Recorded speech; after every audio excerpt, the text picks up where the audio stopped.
Դուք մեկնեցիք Արցախ եւ կարելի է ասել սեփական աչքերով մոտիկից տեսակ պատերազմը։ Պատերազմից հետո ես հիշում եմ, ես դուրս եկել փողոց ու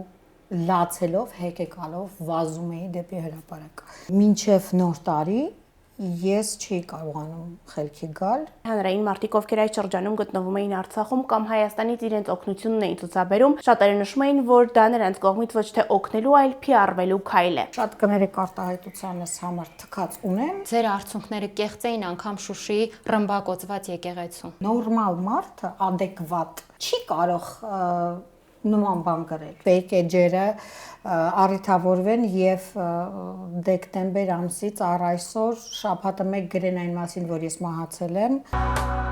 Սա բացարձակ արժեքն է, որի ընթացքում մենք խոսելու ենք բացարձակ ամեն ինչից եւ հնարավորին քիչ քաղաքականությունից։ Եվ մեր այսօրվա հյուրը դերասանուհի Ելենա Բորիսենկոն է։ Բարև ձեզ Ելենա։ Բարև ձեզ։ Շնորհակալ ենք, որ ընդունել եք հաղորդման հրավերը։ Ես եմ շնորհակալ։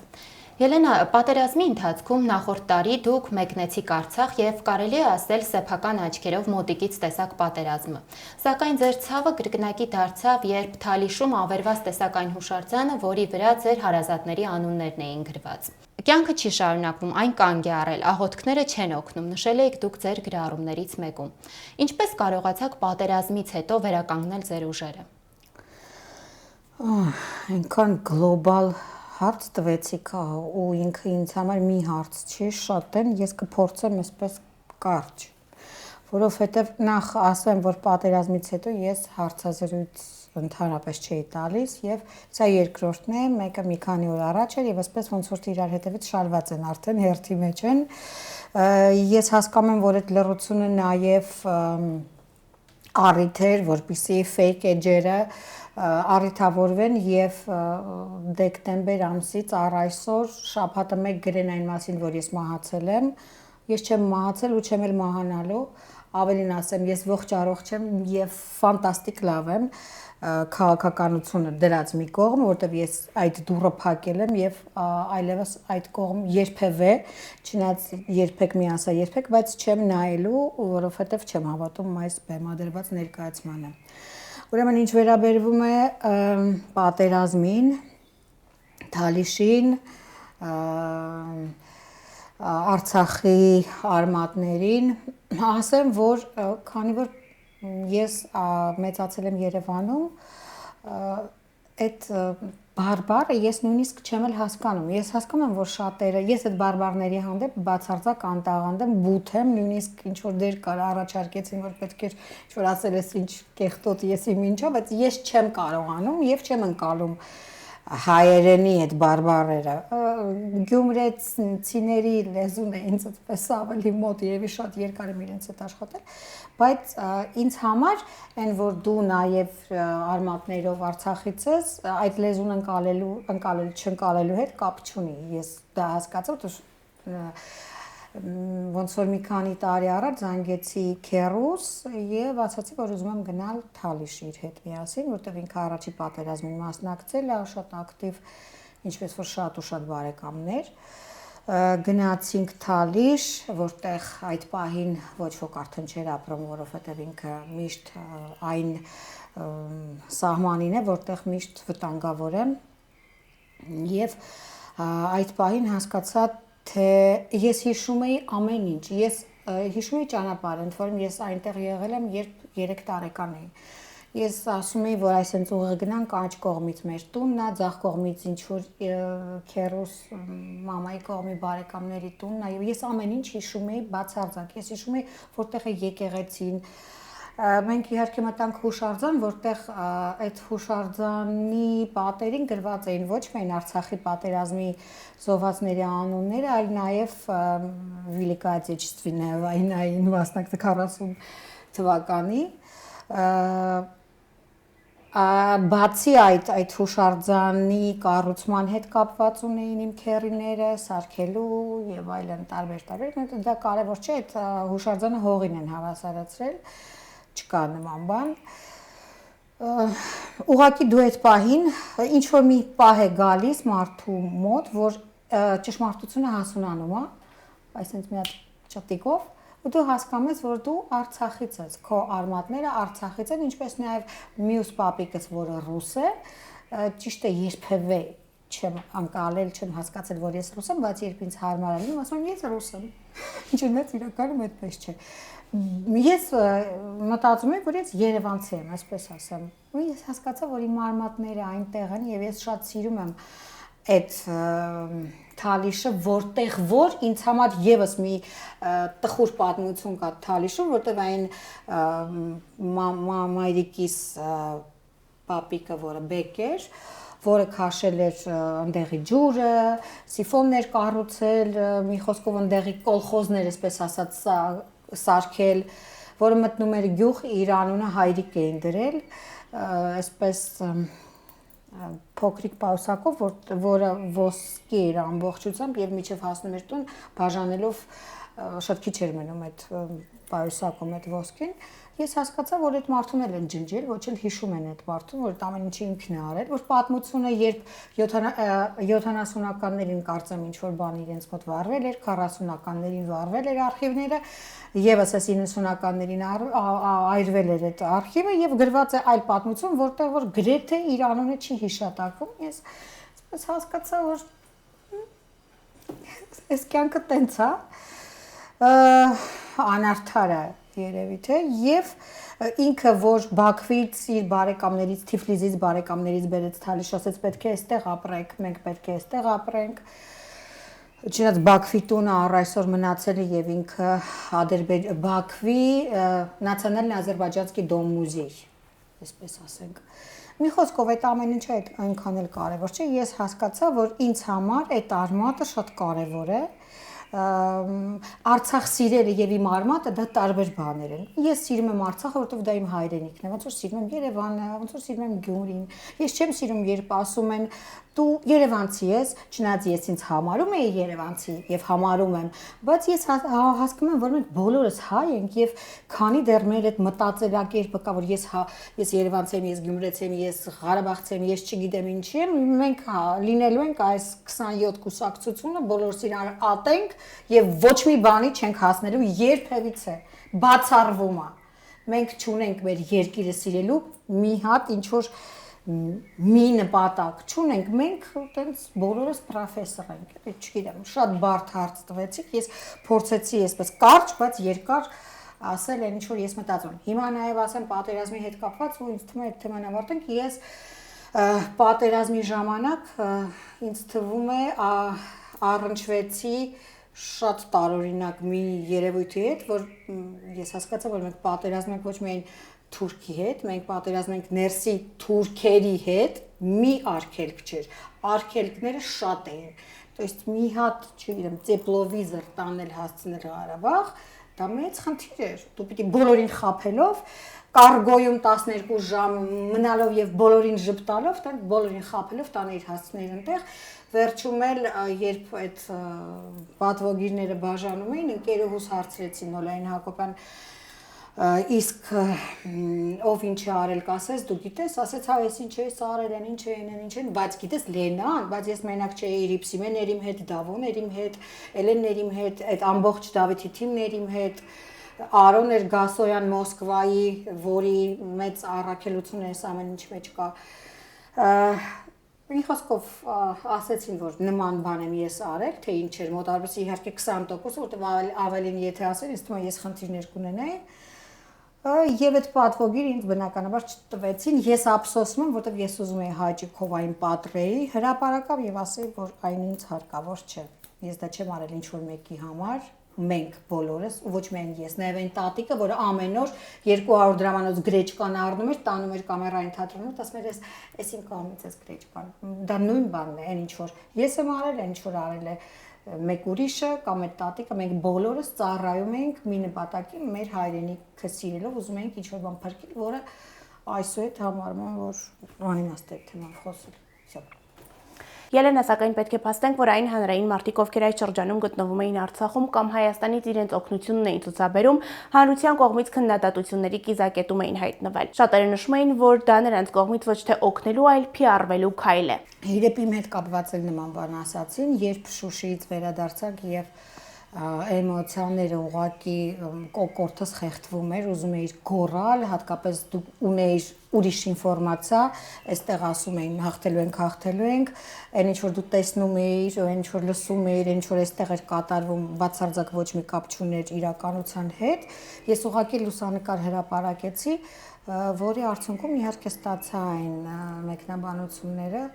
նագեցին իհարկե ասցին, որ ես դա PR-ի համար եմ անում, բայց քանի որ ես գլոբալ առումով ով ինչ է ասում, ով ինչ է մտածում, ով ոնց կմտածի, ինչ կասի, ինչ կգրի, շատ կներեք արտահայտությանս համար թքած ունեմ, դրա համար այստեղից մտավ, այնտեղից դուրս եկավ ու այդ մասին ընդհանրապես չեմ ուզում խոսում, ով ինչ ուզում է թող մտածի։ PR-ի համար եմ արել, լավ եմ արել, всё։ Բայց այստեղ պետք է նշենք, որ շատերը գրում էին, որ ձեր արդյունքները կեղծ էին անգամ Շուշիի ռմբակոծված եկեղեցու։ Լուրջ եք ասում, տենց բան են գրել, ես չեմ էլ կարդացել, որտեվ ես չեմ կարդում, որտեվ նորմալ մարդը adekvat չի կարող նման բան գրել։ Մտածել է, գրել է Աստված իր հետ։ Լավ է արել, տենց է մտածել, տենց է գրել։ Մտածում է, որ իր կարծիքը բոլորիս համար կարևոր է, գրել է։ Թող նույնիսկ տենց մտածի, ապացուցելու ոչ մեկին ոչինչ չունեմ։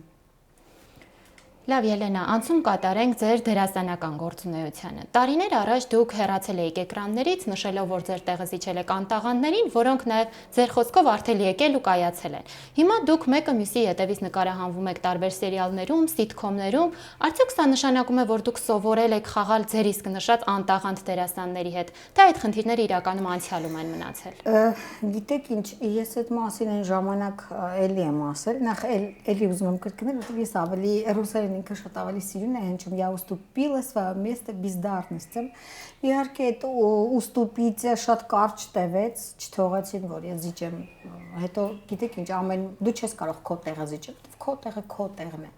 Իհարկե անփոխարինելի մարդիկ չկան, բայց միևնույն քո տեղը ոչ ոք չի զբաղացնելու։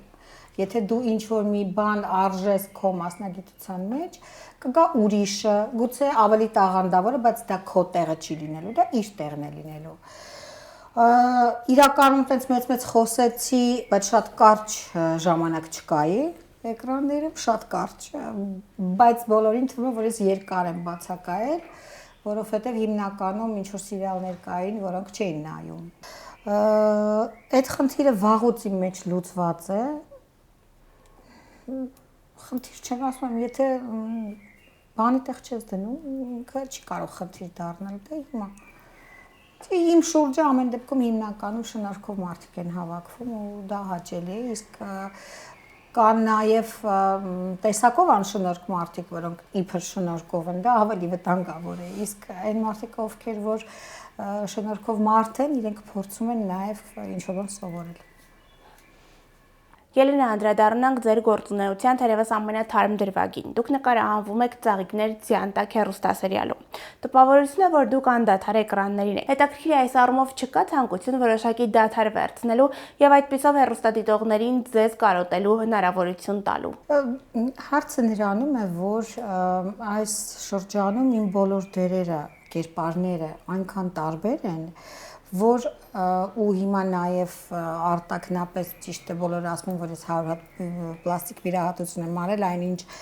դե ասեմ արել եմ բլեֆարոպլաստիկա աչքերի վիրահատություն, որ Արամն Սահակյանն արել ֆանտաստիկ բժիշկ։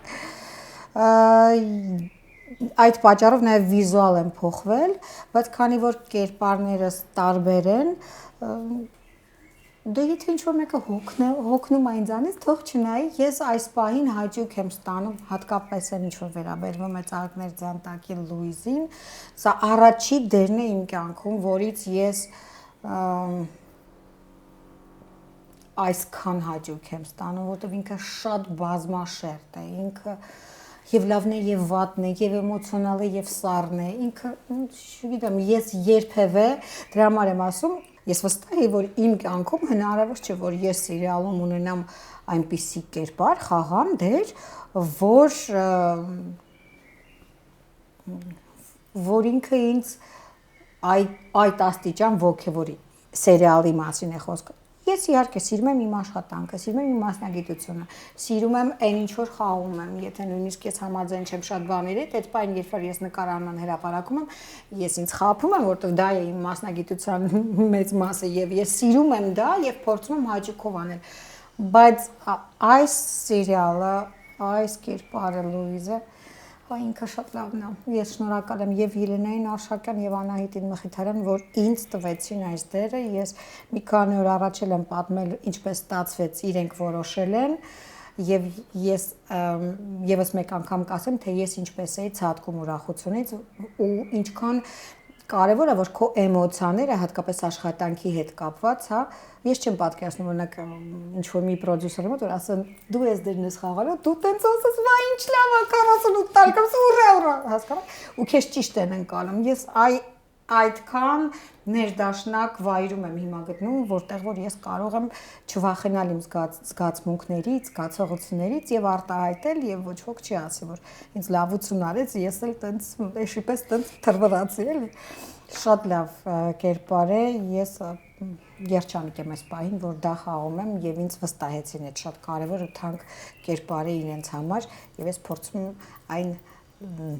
արժանապատիվ տանել առաջ։ Չնայած միշտ չի որ ստացվում է, որովհետև ես ինքս ինձ շատ ժամանակ դժգոհ եմ, բայց առայժմ գոհ եմ եւ ամենահետաքրքիրը, որ վերվարածներից հետո ինձ թվում էր, որ այսքան ակտիվ, այսքան նամակներ, այսքան գովեստի խոսքեր ես չեմ լսի, բայց փաստորեն լսեցի։ Եվ լսում եմ եւ ուզում եմ բոլորին շնորհակալություն ասել, իսկապես շնորհակալ եմ։ Ելենա, որպես թեմայի շարունակություն անդրադառնանք վերվարածներն ընտանիքում սերիալին։ Տարիներ առաջ դուք ձեր հարցազրույցներից մեկում նշել եք, որ թեև 10 տարուց ավել է անցել այդ սերիալից, բայց ձեզ շարունակում են ճանաչել իբրև Կարինա։ Հետաքրքիր է այս դեպքում արդյոք դուք մտավախություն չունեք, որ մարդիկ միշտ ամեն դեպքում կընկալեն ձեզ իբրև Կարինա, իսկ Կարինան այնքան էլ լուրջ կերպար չէր, մինչդեռ դուք դրանից հետո բազմաթիվ լուրջ դերեր եք խաղացել։ Գիտեք, կերպարս լուրջ էր, ուղղակի կոնցեպտ սերիալի ես կոնցեպտից դուրս էի իրականում, բայց կերպարս ճիշտ է, այդ բարոյական, բարի, լավ կերպար խաղալ իրականում շատ ավելի բարդ է, որտեղ գույները քիչ են եւ դու պիտի տեսակով շատ լինես, որ դա սիրվի։ Ես մտավախություններ ընդհանրապես չունեմ, հասկանում եք, չունեմ ամեն կյանքի էտապ, թե անձնական կյանքի, թե աշխատանքի դերերի, իրենք տարբեր են։ Միևնույն է մարդիկ ինձ սիրել են այդ կերպարով եւ շարունակելու են, առ այսօր գրում են, գիտեք ինչ Լուիզը շատ լավն է, սրանց առաջ աղթամարի կերպարներ սիրեցին, բայց միևնույն է դու Կարինա, որովհետեւ դա այն ժամանակ երևի առաջին սերիալներ բոլորն էին նայում, ավելի քչերն են նայում, գուցե դա։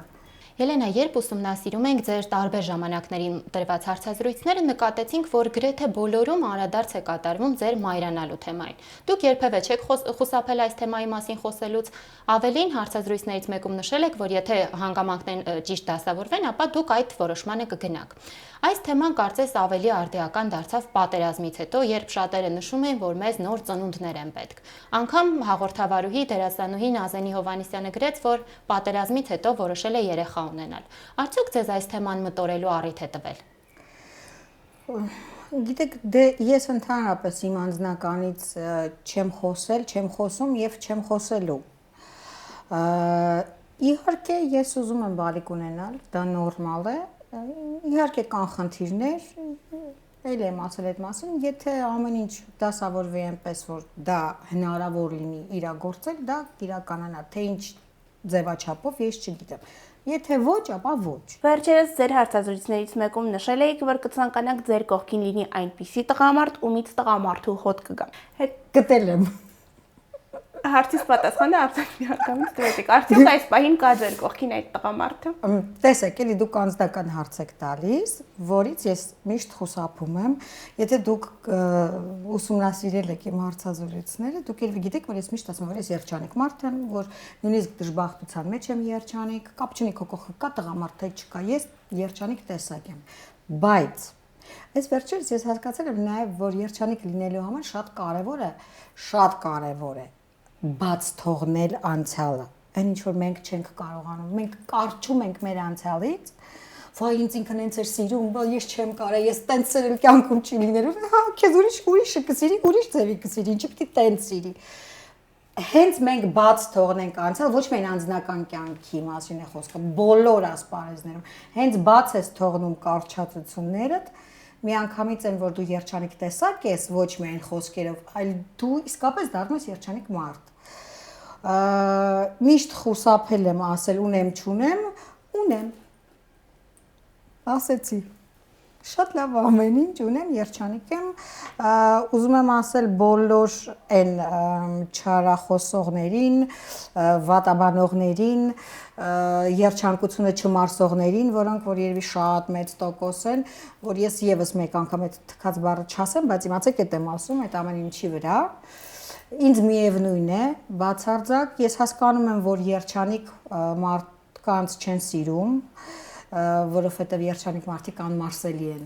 Դժբախտ մարդիկ մարսելի են, գալիս ես կողքը, բռնում ես ձեռք, ասում ես քո կողքին եմ, իրականում շատ ավելի բարդ է երջանկությունը կիսել, քան դժբախտությունը։ Երջանկությունը լռություն է սիրում։ Счастье любит тишину։ Այսպես։ Կարևոր դուք այս պահին երջանիկ եք։ Ես միշտ եմ երջանիկ։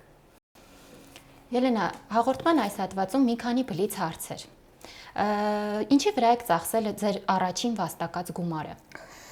Ես հիշում եմ, ես թատրոնում ստացա,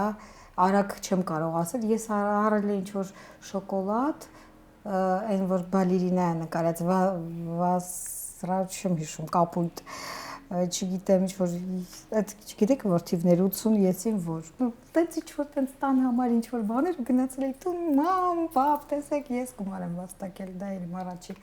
վաստակ շոկոլադը հիշում եմ, որ առ այսօր սիրում եմ։ Վերջին անգամ ում եք ասել կներես։ Ասում եմ, ես ներողություն խնդրող տեսակ եմ։ Ես իմ սխալները ընդունող տեսակ եմ, ներողություն խնդրող, սխալներս գիտակցող, գուցե էլի կրկնող, բայց ասում եմ ես ներողություն։ Բամբասանք ձեր մասին, որը ձեզ զվարճացրել է։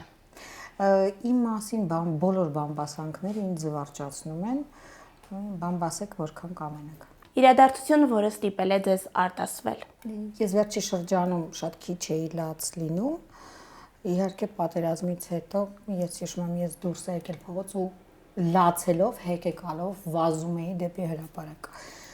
Պատերազմը, ես այդ պատերազմի թեմայի հետ կապված ասեմ, մինչև նոր տարի ես չի կարողանում խելքի գալ ու ոչ միայն ես, բոլորը։ Ես միայն հասկացա հենց նոր տարվա գիշերը, որ ուղղակի այդ դուռը պիտի պինդ ամուր փակել, որովհետև այդ անզորությունը տեսա, որ մենք գուցե շատերը ինձ հետ չհամաձայնեն, բայց մենք անզոր ենք այս համաշխարհային կեղտոտ խաղի մեջ։ Ձեր կյանքի ամենամեծ ձեռքբերումն ու ձախողումը։ Ձախողումը, գիտեք ինչ, եկեք ավելի մանրացնեմ, արջ ներկայացում ունեինք Չեխովի, որը իմ ամենամեծ ձախողումն եմ համարում, ասենց ասեմ, որովհետև անձնական ինչ-որ ձախողումները ես սիրում եմ, իմ բոլոր ձախողումները, իմ բոլոր սխալ քայլերը, անձնական, ընկերական եւ այլն, իրենք շատ կարեւոր էին, իրենք իմ այսօրվա տեսակի համար էին շատ կարեւոր։ Իսկ ձեռքբերումս իմ ծնողներն են հիմնականում, հատկապես մայրս, որը ես ասում եմ, ես եւ քույրս էգոիստ ենք, տենց օկուլտ, այսպես գիտությունների մեջ կա այսպեսի հասկացողություն, որ դու իբր դու ես ընտրում քո ծնողներին, ես եւ քույրս շատ էգոիստ ենք, շատ ճիշտ ծնող ենք ընտրել, ծնողներ, բայց իհարկե մայրս դա ուրիշ աշխարհ է, ուրիշ մոլորակ է, ուրիշ երևույթ է, ես մամ ջան, ես խելագարվում եմ քո համար։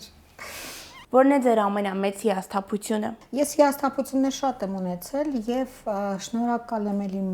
մայրիկիս, որ կարողացել եմ իմ բոլոր հիասթափությունները վերափոխել ուժեղ տեսակ դառնալու համար։ Մի բան, որի համար շատ եք զղջացել։ Ես էլ եմ ասում, ես չեմ զղջում, ես սիրում եմ իմ բոլոր սխալները, նույնիսկ ամենազղջալու սխալիս համար չեմ ափսոսում, որովհետև այսօրվա տեսակիս համար այդ սխալը շատ կարևոր էր։ Եվ վերջում, որն է ձեզ համար բացարձակ արժեք։ Սերը։ Սերը դա Աստված է, նաև Աստված հասկացողությունը ամեն մեկի համար շատ կներեք, բայց սուբյեկտիվ է։ Դրա համար սեր է։ Շնորհակալություն։ Մեր հյուրը Ելենա Բորիսենկոն էր։ Եվ վերջում հաղորդմանն աջակցելու համար շնորհակալություն ենք հայտնում Իսահակյան 14 հասցեում գտնվող Ագա Քանքանյան Image ստուդիոյին։